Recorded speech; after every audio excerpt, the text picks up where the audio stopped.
Simple lesson में आप सभी का स्वागत है। BPSC TRE class 6 to 8 PYQ के क्रम में आज हम हिस्ट्री से विश्व इतिहास के कुछ प्रश्न देखेंगे जो पिछले पेपर में पूछे गए हैं। तो चलिए बिना देर के शुरू करते हैं। हमारा पहला सवाल है, किसने यंग इटली नामक गुप्त संस्था की स्थापना की?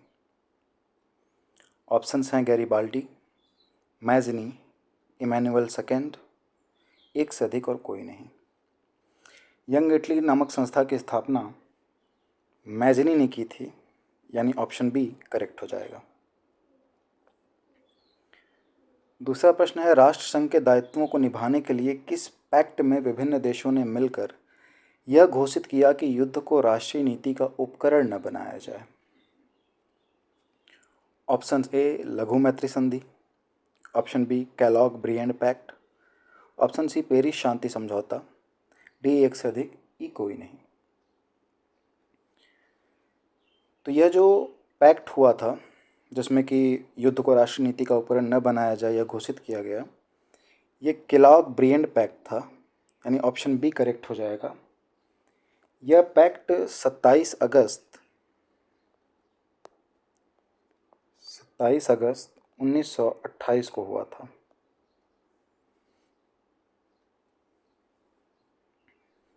अगला प्रश्न है, औद्योगिक क्रांति के संदर्भ में कॉर्डिंग शब्द किसे इंगित करता है?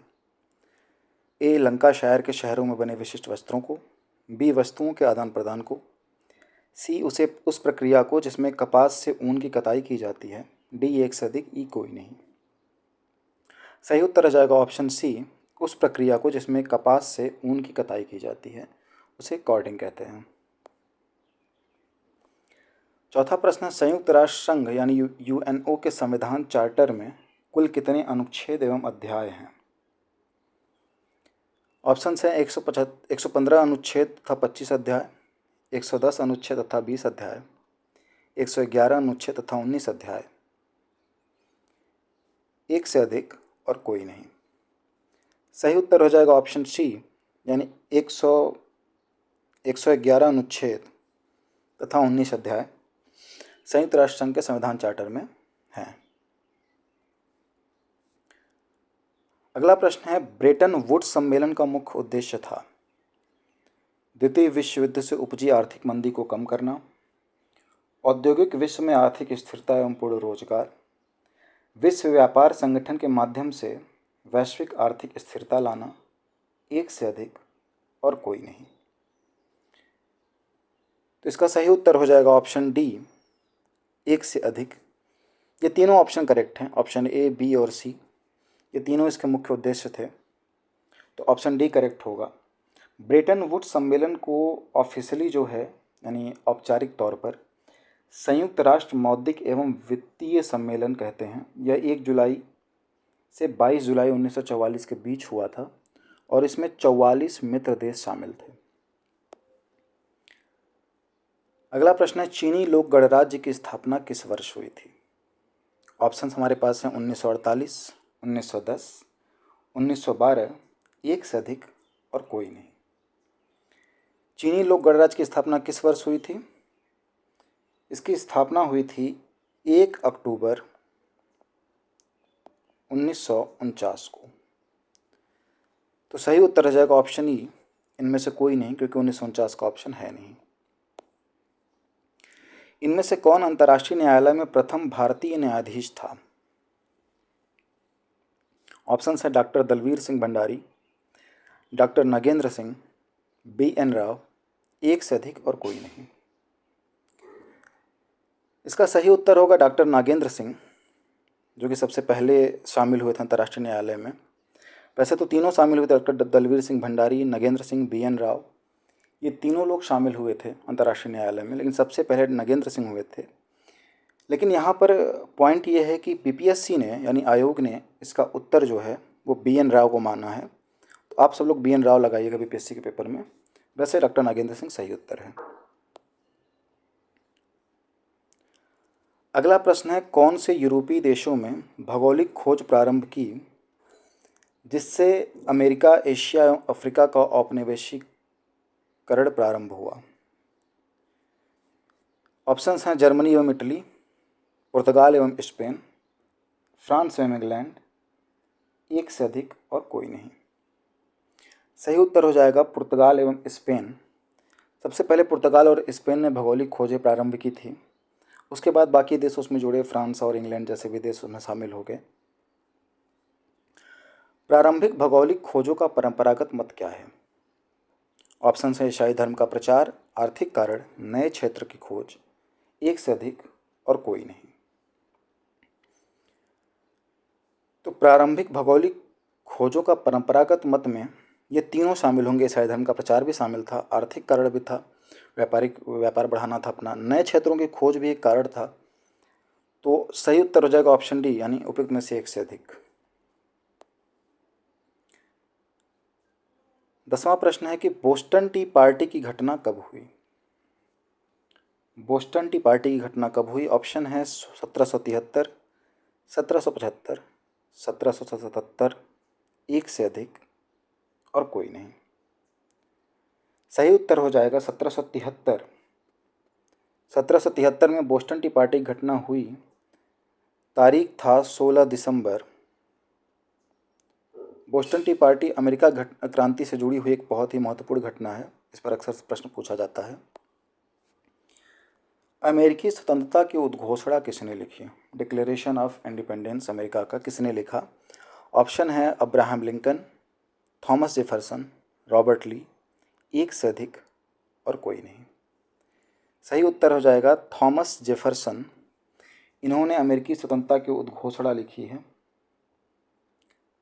अगला प्रश्न है फ्रांस की क्रांति से संबंधित बुद्धिजीवी थे? वोल्टेयर, रूसो, मॉन्टेस्क्यू, एक से अधिक और कोई नहीं। Voltaire, Rousseau, Montesquieu, John Locke, Jean Jacques, ये सभी शामिल थे फ्रांस की क्रांति से। तो सही उत्तर हो जाएगा उपयुक्त में से एक से अधिक। इनमें से तीनों शामिल हैं। ग्रेट डिप्रेशन यानी महामंदी किसका काल था? ऑप्शन है सामाजिक समस्या, आर्थिक समस्या, धार्मिक समस्या, एक से अधिक और कोई नहीं। तो ग्रेट डिप्रेशन महामंदी जो 1929 में आई थी, ये आर्थिक समस्या थी। ऑप्शन बी करेक्ट हो जाएगा। अगला प्रश्न है लेनिन के द्वारा मांगी गई मांग जो अप्रैल थीसिस कहलाती है, क्या है? ऑप्शंस हैं बैंकों का राष्ट्रीयकरण होना चाहिए, प्रथम विश्व युद्ध समाप्त होना चाहिए, कृषकों को भूमि स्थानांतरण होना चाहिए, एक से अधिक और कोई नहीं। लेनिन के द्वारा जो अप्रैल थीसिस कहलाती है, जो मांग मांगी गई थी, वो अप्रैल 1917 में प्रकाशित हुई थी। अप्रैल 1917 में प्रकाशित हुआ था और ये 10 निर्देशों की श्रृंखला थी। इसमें 10 डायरेक्शन शामिल थे और यहाँ पर बैंकों का राष्ट्रीयकरण होना चाहिए, प्रथम विश्व युद्ध समाप्त होना चाहिए, कृषकों को भूमि स्थानांतरण होना चाहिए। ये तीनों जो 3 प्रमुख मांग थे लेनिन के, ये तीनों इसमें शामिल थे। यानी ऑप्शन ए, बी, सी तीनों करेक्ट हो जाएगा। सही उत्तर हो जाएगा ऑप्शन डी, उपयुक्त में से एक से अधिक। 15वां सवाल है निम्न में से कौन सी सिविल कोड 1804 या नेपोलियन कोड से संबंधित महत्वपूर्ण विशेषता है? ऑप्शन हमारे पास हैं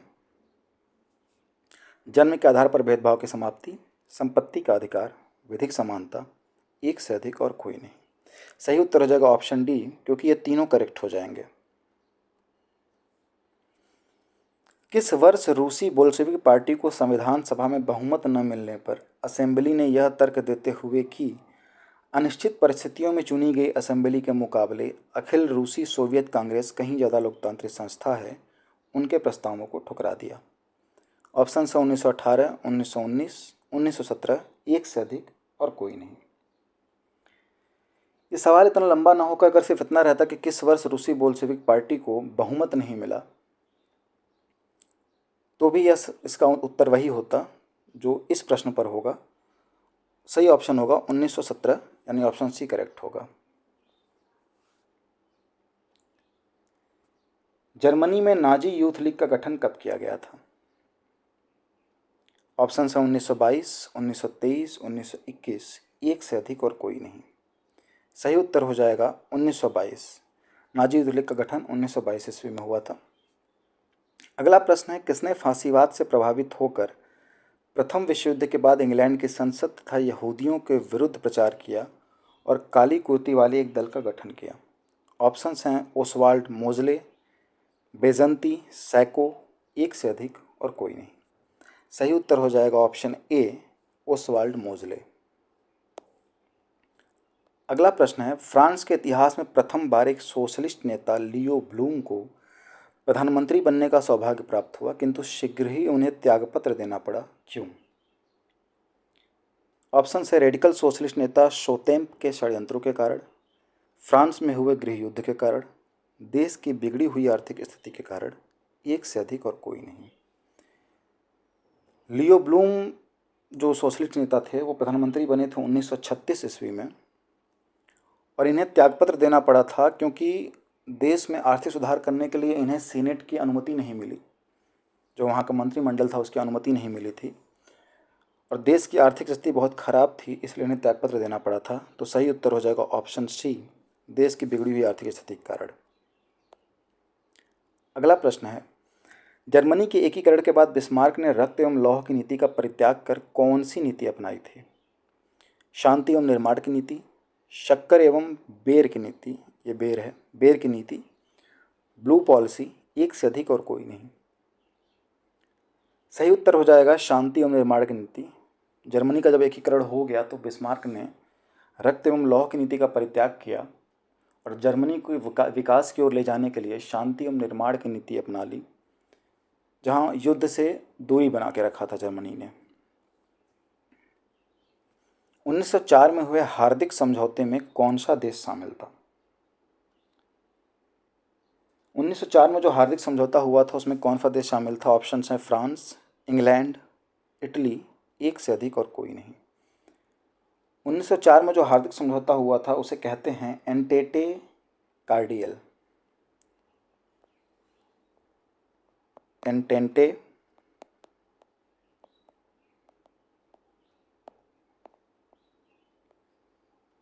कॉर्डियल।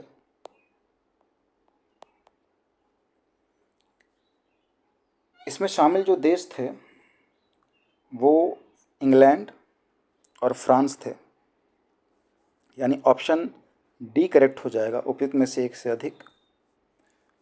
और 8 अप्रैल 1904 को ये समझौता हुआ था और बाद में 1907 में इसमें रूस भी शामिल हो गया और ये तीनों मिलकर एक ट्रायंगल बनाते हैं, त्रिपक्षीय संधि करते हैं। अगला प्रश्न है, 1815 में वियना संधि के दौरान कौन सा देश शामिल नहीं था? ऑप्शन हैं पोलैंड, रूस, प्रशा, एक से अधिक और कोई नहीं। 1815 में वियना संधि के दौरान पोलैंड शामिल नहीं था, रूस और प्रशा शामिल थे। इनके अलावा इसमें ऑस्ट्रिया और ब्रिटेन भी शामिल था। तो सही उत्तर हो जाएगा पोलैंड, ऑप्शन ए। यूरोपीय राष्ट्रवादी आंदोलन के दौरान प्रतीकात्मक शब्दावलियों का कौन सा युग्म सही था? ऑप्शन ए उगते सूर्य की किरण, एक नए युग का सूत्रपात, बलूत पत्तियों का मुकुट, बहादुरी, काला, लाल और सुनहरा तिरंगा, 1848 में उदार राष्ट्रवादियों का झंडा, एक से अधिक और कोई नहीं। सही उत्तर हो जाएगा ऑप्शन डी, एक से अधिक, क्योंकि ए भी करेक्ट है, बी और सी तीनों के तीनों ऑप्शन करेक्ट हैं, तो ऑप्शन डी करेक्ट हो जाएगा, एक से अधिक। कौन सा कथन सत्य है? अमेरिकी गृह युद्ध के फलस्वरूप भारत के कपास निर्यात में कमी आई, फ्लाइंग शटल के आने से हथकरघा कामगारों की उत्पादकता में सुधार हुआ, 18वीं सदी तक महीन कपड़े के अंतर्राष्ट्रीय बाजार पर भारत का दबदबा था, एक से अधिक और कोई नहीं। तो इसमें पहला ऑप्शन जो है वो तो गलत है। दूसरा सही है, तीसरा सही है। यानी सही उत्तर हो जाएगा ऑप्शन डी, एक से अधिक, क्योंकि फ्लाइंग शटल के आने से हथकरघा कामगारों की उत्पादकता में सुधार हुआ था और 18वीं सदी तक महीन कपड़े के अंतर्राष्ट्रीय बाजार पर भारत का दबदबा हुआ करता था। तो ऑप्शन डी करेक्ट हो जाएगा। अगला प्रश्न है, स्टालिनग्राद की लड़ाई किसके मध्य हुई? ऑप्शंस हैं Bulgaria Germany, Romania Bulgaria, Romania France, एक से अधिक और कोई नहीं। सही उत्तर हो जाएगा उपयुक्त में से कोई नहीं, ऑप्शन ही करेक्ट होगा, क्योंकि ये जो लड़ाई हुई थी ये रसिया और जर्मनी के मध्य हुई थी।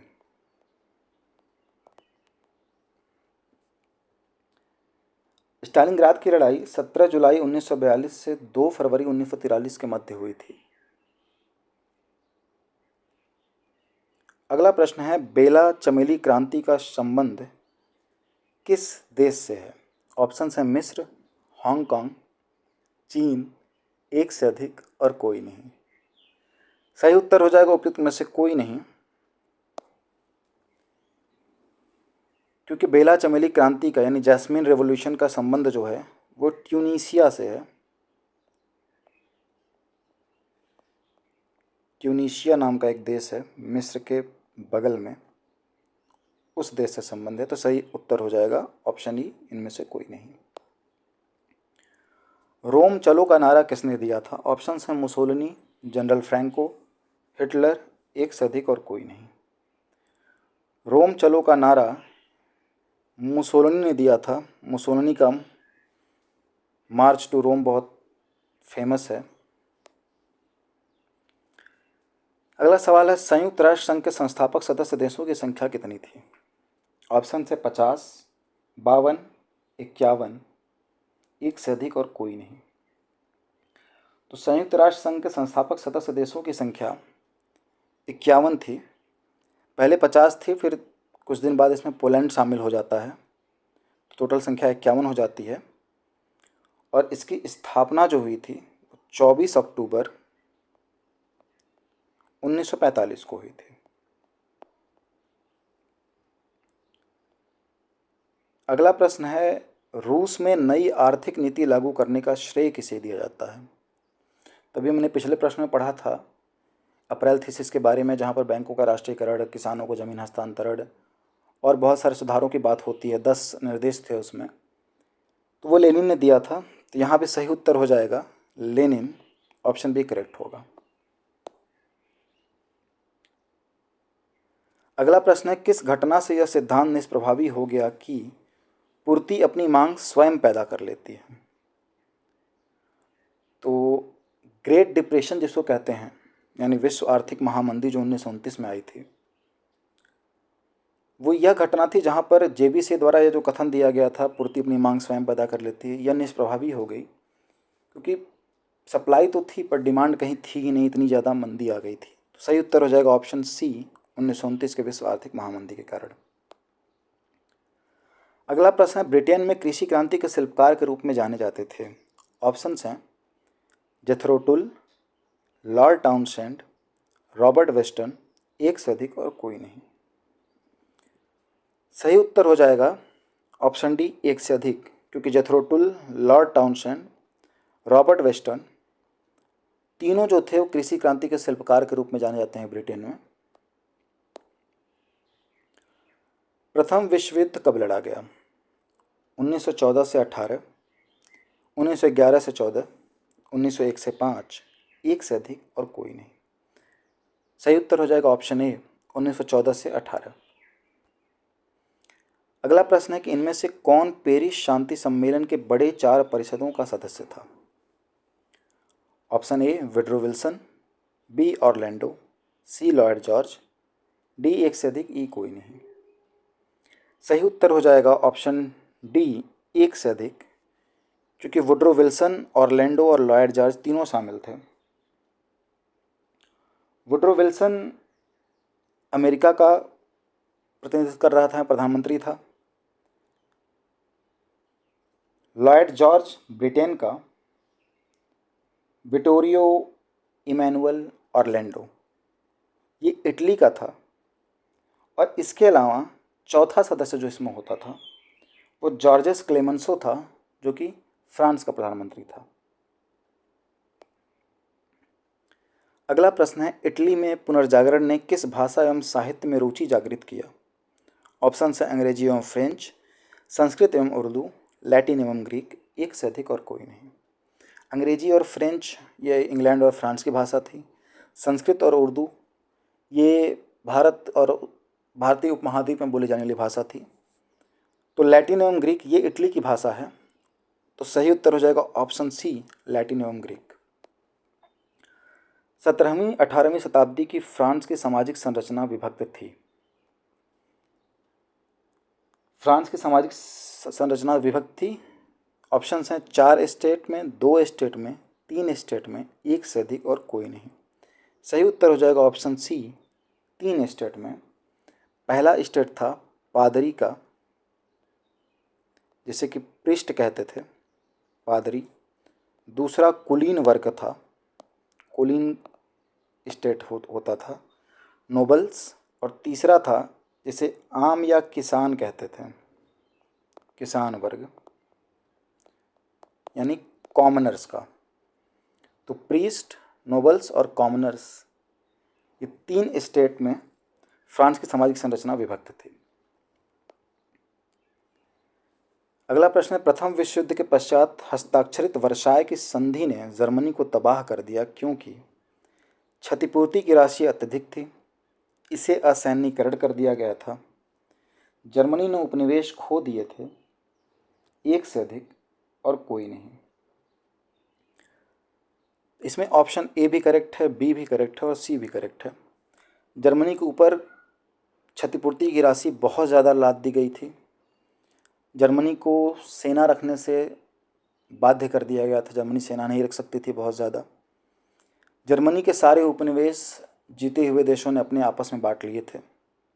तो सही उत्तर हो जाएगा ऑप्शन डी, एक से अधिक। स्वतंत्रता, समान नियमों तथा समान अवसरों के प्रारंभिक विचारों को फ्रांसीसी सामाजिक बदलाव में प्रस्तुत करने वाले व्यक्तियों का सही समूह है। Option A John Locke, Arthur Young, Stuart Mill. Option B John Denton, Montesquieu, Hobbes. Option C John Locke, Jean Jacques और रूसो। ऑप्शन डी एक से अधिक, ई कोई नहीं। सही उत्तर हो जाएगा option C, John Locke, Jean Jacques और रूसो थे, जो स्वतंत्रता और समान नियमों तथा समान अवसरों के प्रारंभिक विचारों को फ्रांसीसी सामाजिक बदलाव में प्रस्तुत किए थे। अंतिम प्रश्न है, 18वीं सदी के फ्रांसीसी समाज की वर्ग व्यवस्था के संदर्भ में कौन सा युग्म सुमेलित है? ऑप्शन ए टाइल, अप्रत्यक्ष रूप से राज्य को अदा किया जाने वाला कर। ऑप्शन बी लिब्रे, फ्रांस की मुद्रा। ऑप्शन सी टाइद, चर्च द्वारा वसूल किए जाने वाला कर। और ऑप्शन डी एक से अधिक, ई कोई नहीं। सही उत्तर हो जाएगा ऑप्शन डी एक से अधिक, क्योंकि टाइल जो थी वो राज्य को अदा किए जाने वाला कर था, लिब्रे फ्रांस की मुद्रा हुआ करती थी और टाइद चर्च द्वारा वसूल किए जाने वाला कर था। ये थे बिहार टीआरई PYQ से जुड़े हुए वर्ल्ड हिस्ट्री के क्वेश्चन। उम्मीद है आपको समझ में आया होगा। जुड़े रहिए सिंपल लेसन से। वीडियो को लाइक और शेयर करना ना भूलें। धन्यवाद।